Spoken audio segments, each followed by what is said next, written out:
The gun debate appears to have been reinvigorated, with pundits and protesters suggesting that this moment in history feels different because the nation's youth, those at the center of the debate over firearms and school safety, are taking their pleas for gun reform directly to lawmakers, online, on air, and at politicians' offices.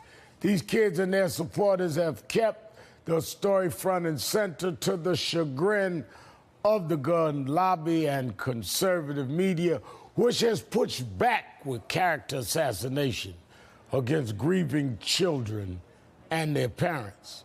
And yesterday, we announced National Action Network and other civil rights groups are supporting and going to be a part of the March 24th march on this.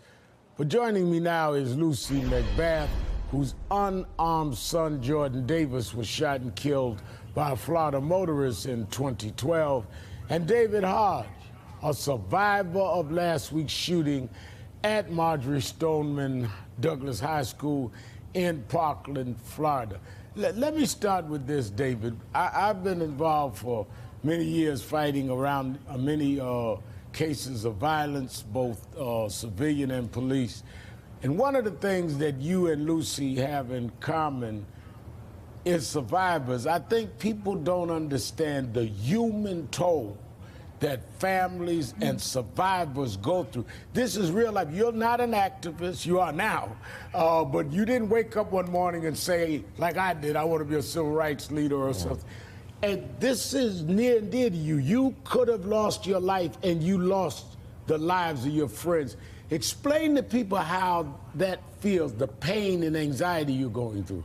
There's really no way to describe the pain and anxiety that I've gone through, which is pretty much insignificant compared to some of the other people at my school. Like my sister, she lost four of her best friends, essentially. And the fact, I hated being around her after the shooting because she was constantly crying, and there's just nothing that you can do about that.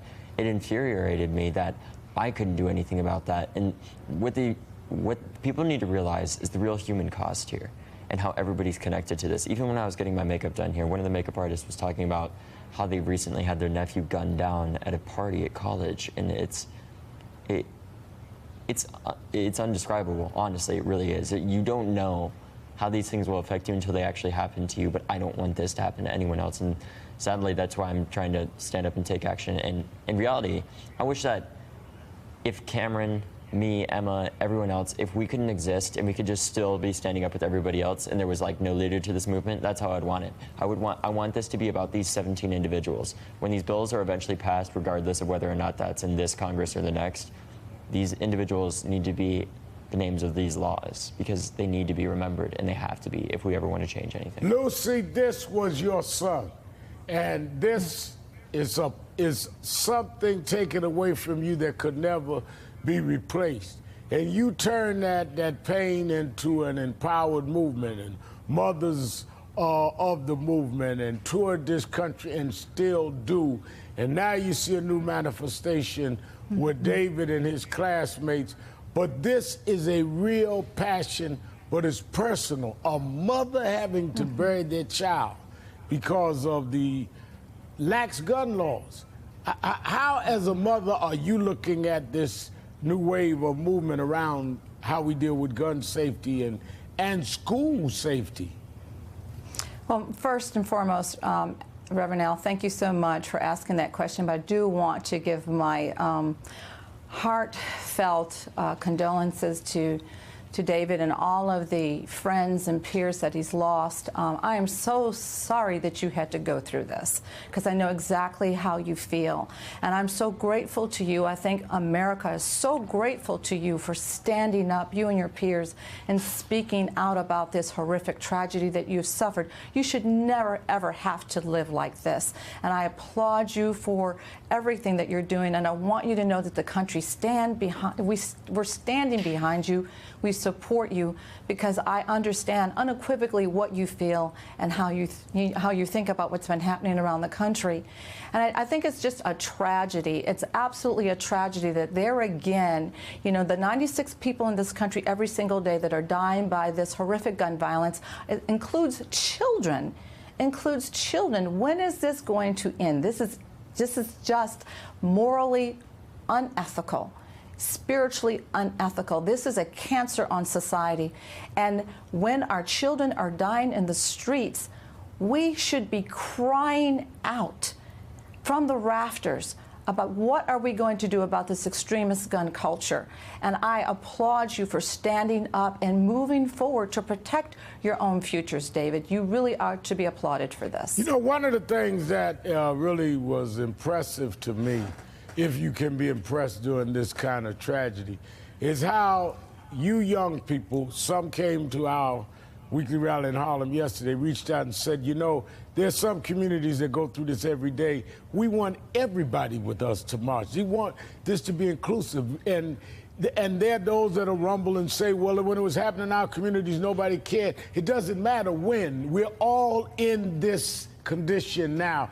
And you have gone out of your way to reach out and say, we want everybody to rally with this. We want everybody to understand this is a problem. Absolutely. Regardless of what socioeconomic status you have in America, this is something that disproportionately affects poor minority communities. And honestly, it affects everyone. That's the sad reality here, is the fact that we've had to deal with this for so long and no action has been taken from our elected officials is a testament to how broken our democracy is at this point. It's disgusting. And honestly, I can't imagine having to live through this every day, like some communities like in Chicago or some places in South LA or places just across America have to live through. It's unacceptable. But the fact that it had to take something like this in a politically powerful area for something to actually happen is honestly kind of disgusting, but at least something's happening now.